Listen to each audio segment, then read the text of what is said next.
Thanks for tuning in to Chamber Business News. It's Request to Speak, the best web-based talk show about Arizona politics. Congratulations, viewer. You tuned in before we put this behind a paywall. All right. We've got from Creosote, Sam Richard, and from Veridus, Matt Benson. Gentlemen, thanks for being here. Great to be here. All right. Topic one, endorse this. Every campaign season, candidates trot out their endorsements. In fact, the website 538 is tracking endorsements in the presidential contest in the Democratic primary. The leader out of the gate, Cory Booker, Kirsten Gillibrand sucking wind. Here's the question. Does anybody care? Do endorsements matter? You saw that Senate candidate Mark Kelly just came out with a long list of endorsements. Sam, we'll start with you. Good thing, bad thing, does anybody care? I think that mostly no. Like on the aggregate, folks really don't care about endorsements. The regular voter doesn't. But I think a couple of things. One, it matters to the candidate a whole hell of a lot who is on their team. So that's kind of like a boost of morale for the candidate and the campaign itself. The other thing I think is when it's the aberration, when it's surprising, I think that's when the endorsement matters, right? So if one of these Democratic candidates starts to get a bunch of Republican senators or those hashtag never Trumpers to start endorse their campaigns, that's when it gets to be interesting. But when it's the who's who that's always been on, Cory Booker's team or, insert candidate here, that's not interesting and voters really don't care. All right, Benson. Does anybody care? Actually, I agree with Sam, and that's never happened before, so we are making history today. Hit the like button, viewers. Look, they don't matter to average voters. They don't move the needle at all. The one place they do matter is with regard to funders. It helps fundraising. If you're trying to show big dollar folks that you are legit, no better way to do it than with some important endorsements. Right. I wonder how many of Mayor Pete's endorsers could actually spell Buttigieg.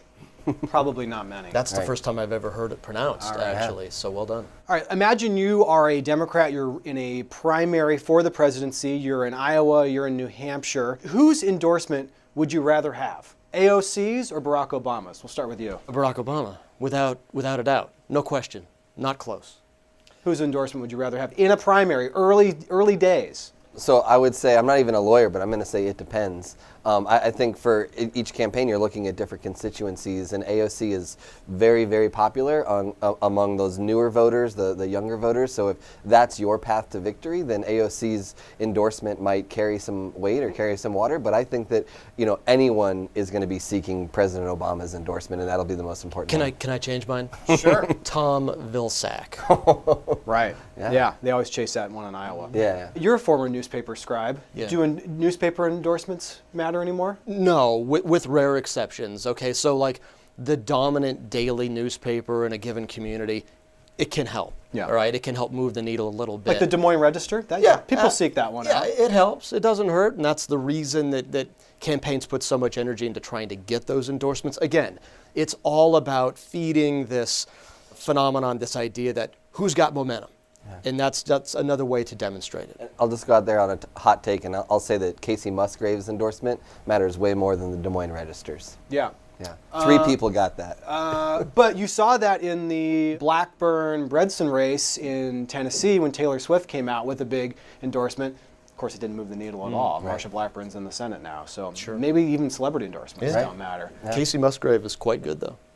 There you have it. All right. Segment 2, Vax Populi. All right, State Senator Paul Boyer, he's got a bill dealing with vaccinations, about informing patients about the ingredients in vaccinations. State Representative Nancy Bartow has a similar bill, also has further K-12 exemptions for religious reasons, other issues dealing with informed consent. Doug Ducey comes out and he says he's against measles. 2019, are you surprised this became an issue this session? Sam, let's talk to you. No, I mean, we had 90 people down there that come with a whole bunch of different ideas from different sectors of society. So I'm not surprised that something interesting, something off the wall is in front of the legislature. I'm grateful for the governor and his leadership to say that he is anti-measles and pro-vaccine. But no, the bottom line is nothing surprises me. Being down there, long enough, we could be, we're talking about dinosaurs one year and vaccinations the next. Matt, Doug Ducey is anti-measles. Give us your hot take on that. Good with voters, bad with voters. No, look, I think that it's a new issue, but it's a new twist on an old issue. And the issue is about parental rights and your empowerment as a parent to decide what is best for your kid. Should they have a vaccination? Should they not? Where should they go to school? Any of those sorts of things. What I think is unfortunate about this particular one is it feeds a narrative. We know there's growing skepticism in the public that vaccinations work or that they are worth the risk. And I put that in quotes. Yeah. And I think that that's frankly dangerous. And so I hope that we can move on to something different next session, perhaps. Deal? Yeah.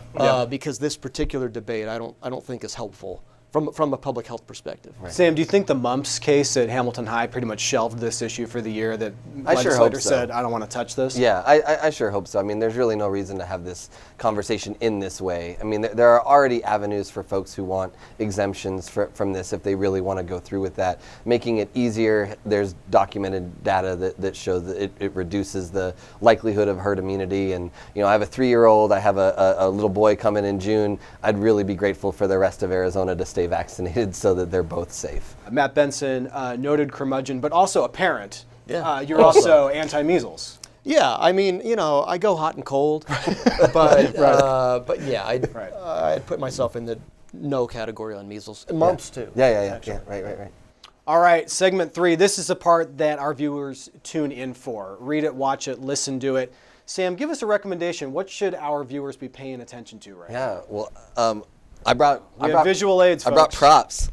So one book that I recently finished and one book I'm excited to have. Hold it up for the cameras. Sunbelt Capitalism. All right. Very, very excited about that one. Actually, this one came across my radar because it talks a lot about the late Senator Goldwater's rise through city politics and kind of the start of the Greater Phoenix Chamber at the time. And kind The of old Phoenix 40. Yeah, that's right. So really great. Fun fact from that book, the FHA did not cover home loans that included a rooftop air conditioner until 1947.